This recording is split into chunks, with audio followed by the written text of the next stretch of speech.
నా పేరు గంగాధర్. ఈ సినిమాలో నేను హరికృష్ణ క్యారెక్టర్ చేశాను. అసలు ఇది బేసికల్గా నేను స్టేజ్ ఆర్టిస్ట్ అండి, రంగస్థలం నుంచి వచ్చిన వాడిని.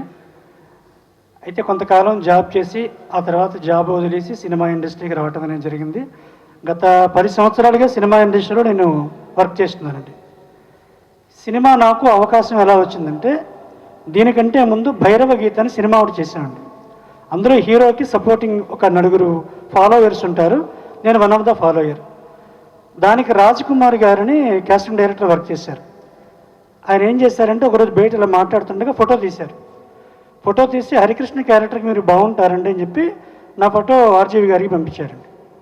ఒక 4 రోజులు అయిన తర్వాత కాస్టింగ్ డైరెక్టర్ కిరణ్ గారి దగ్గర నుంచి ఫోన్ వచ్చింది. సార్ మీరు సెలెక్ట్ అయ్యారండి, మెజర్మెంట్స్కి ఆఫీస్కి రండి అని. మెజర్మెంట్స్ తీసుకున్నారు. ఇంకా 2 days అయ్యాక డైలాగ్స్ పంపించారు.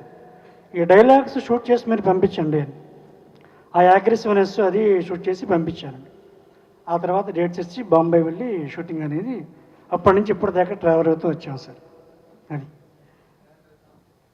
చాలా బాగుంది సార్.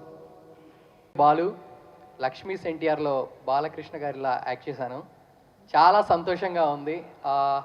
హాల్లో రెస్పాన్స్ అవన్నీ చూస్తూ ఉంటే యాక్చువల్గా నన్ను గుర్తుపట్టలేదు ఎందుకంటే ఆ విగ్, ఆ ముస్టాచ్, ఆ గడ్డం లేకుండా ఉన్నాను కాబట్టి. సో నేను దాన్ని బాగా ఎంజాయ్ చేశాను. నా పక్కన వాళ్ళు వీలలేస్తున్నారు, గోల్ చేస్తున్నారు. అది చాలా సంతోషంగా ఉంది. ఈ సినిమాలో నాకు ఈ వేషం ఎలా వచ్చింది అంటే, అన్న శ్రీతేజ్ వల్ల. థ్యాంక్ యూ సో మచ్ అన్న. బాలకృష్ణ గారి రోల్ కోసం చూస్తున్నారు. ఎవరైతే బాగుంటుంది అని చెప్పి తిన్న అడగగానే టక్మని నన్ను గుర్తు చేసుకొని నా నెంబర్ ఇచ్చారు. సో నీ వల్లే వచ్చిందన్న ఇందులో. Thank you so much. అది ఎప్పటికీ మర్చిపోలేను. ఒక 5 years బ్యాక్ నేను కరెక్ట్గా వచ్చాను ఇండస్ట్రీకి. అన్న నాకు ఈ ఇండస్ట్రీలో ఎవరు తెలియదు, నువ్వు కష్టపడుతున్నావు కదా, నాకు ఏమన్నా చిన్న చిన్న క్యారెక్టర్స్ ఉంటే చెప్పు అంటే, తమ్ముడు నేను స్ట్రగుల్ అవుతున్నాను, నాకు గనక అవకాశం వస్తే తప్పకుండా నేను రిఫర్ చేస్తాను అన్నాడు. సో ఆ మాట నిలబెట్టుకున్నావునా. Thank you so much. ఈ సినిమాలో బాలకృష్ణ గారి క్యారెక్టర్ చేయడం నా అదృష్టంగా భావిస్తున్నాను.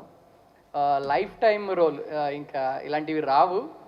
అండ్ దానికి థ్యాంక్స్ మంజు సార్కి అండ్ దాంతోపాటు ఆర్జీవి గారిని తలుచుకుంటే నాకు ఒక ఇన్సిడెంట్ గుర్తొచ్చింది. జస్ట్ విజయవాడలో ఒక 10 years బ్యాక్ సార్ని లైఫ్లో ఫస్ట్ టైం, అప్పటి వరకు ఆయన సినిమాలంటే మేమంతా అభిమానులం. సో ఆయన ప్రతి సినిమా మిస్ అవ్వకుండా చూస్తాం. రక్ష ప్రమోషన్కి రెడ్ ఎఫ్ఎంకి వచ్చారు. అప్పుడు నేను రేడియో జాకీగా చేస్తున్నాను. సార్ సడన్గా వచ్చారు. మేము షాక్. అప్పటి వరకు మాకు ఇన్ఫర్మేషన్ లేదు సార్ వస్తారని చెప్పేసి. సార్ని చూడంగానే అసలు చాలా హ్యాపీ అనిపించింది. అప్పుడే అనుకుంటున్నాను నేను యాక్టర్ అవ్వాలి అని చెప్పేసి. సో విజయవాడ నుంచి హైదరాబాద్ రావడం ఎలాగో తెలియదు, బట్ జాబ్ అయితే చేస్తున్నాను. సో సార్ని చూసిన తర్వాత ఇంకొంచెం పెరిగింది. ఓకే, నేను నా లైఫ్లో చూసిన first director RGV sir. So ఆయన సినిమాలో ఎలాగైనా చేయాలి అని అప్పుడే అనుకున్నా మనసులో. ఒక 20 minutes ఉన్నారు, ఇంటర్వ్యూ అయిపోయింది. ఇంకా తెలిసిందే కదా, ఫొటోస్ కోసం సార్ ఒక ఫోటో అని ఫోటో దిగాము, అయిపోయింది. టక్మని సార్ అలా ఫాస్ట్గా వెళ్తున్నారు. ఆయన వెనకాలే నేను ఫాలో అవుతున్నా. సార్ మీరంటే చాలా ఇష్టం, మీ సినిమాలంటే చాలా ఇష్టం సార్, నేను కూడా యాక్టర్ అవుదాం అనుకుంటున్నాను సార్ అంటే జస్ట్ అలా చూశారు నాకెళ్ళి, స్మైల్గా కళ్ళతో నవ్వారు. కొంచెం నాలో హ్యాపీనెస్ అనిపించింది, పాజిటివ్ వైబ్. అది ఎప్పటికీ మర్చిపోలేను. Thank you RGV sir. Hi, this is Isha Reba. నేను మీ getup Srinu. This is Shyamla. This is Yashwant here. Subscribe Mana Stars. Subscribe to Mana Stars. Subscribe to Mana Stars.